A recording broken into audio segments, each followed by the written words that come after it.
Welcome back, students.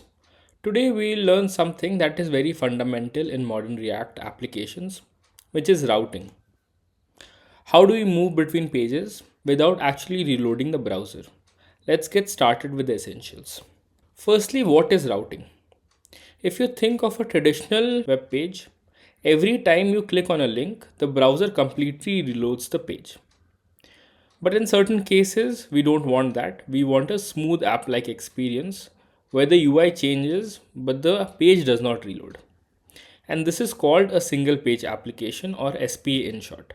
Client side routing really comes down to two simple ideas. Firstly, detect the URL change, and secondly, swap out the component based on the new URL.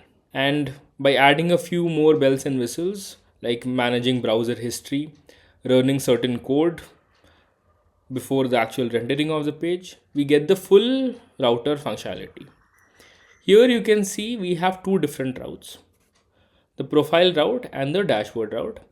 And I want two different components to be rendered accordingly. For the profile route, I want to render the profile component, and similarly for the dashboard, I want to render the dashboard component.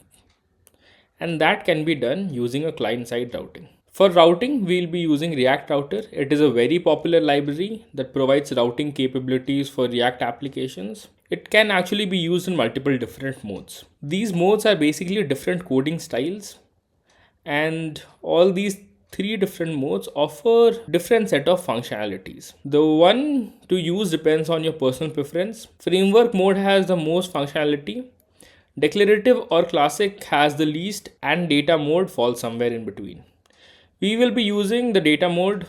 Be sure to check out the React Router docs to get an idea of all the different coding style each one has. For installation, we simply use npm install React Router. This gives us all the components and hooks we need for navigation. We import the create browser router and router provider. Create browser router is where we map all the routes with the required components. Router provider is attached to the root so that router is connected to the React application. We define the different paths and the element we want to render. So in this case, when someone goes to a / route, the hello world will be rendered. And as you can see, this root element has been created, and with the root element we add the router provider inside it with the router equal to our created router. We can also define nested routes in create browser router. As you can see, we gave the path, which is the dashboard, and a component, the dashboard component, which will be rendered. And inside the children, we have two different components, home and settings. To display these children components inside the dashboard component, we have to use outlet. This outlet can be imported from the React router, and wherever you enter the outlet, there the children component will be rendered. We also have this index true.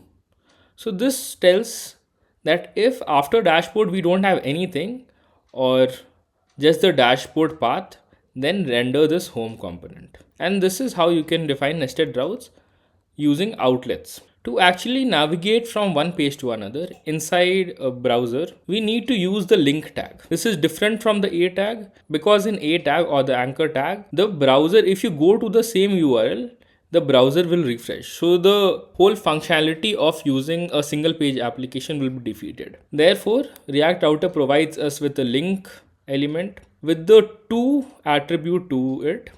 We can define where this link will go to. We also have a use navigate hook, which we can use to programmatically go to a particular route. And that's all for the routing essentials. Be sure to check out the documentation for View Router. You'll find a few more examples over there.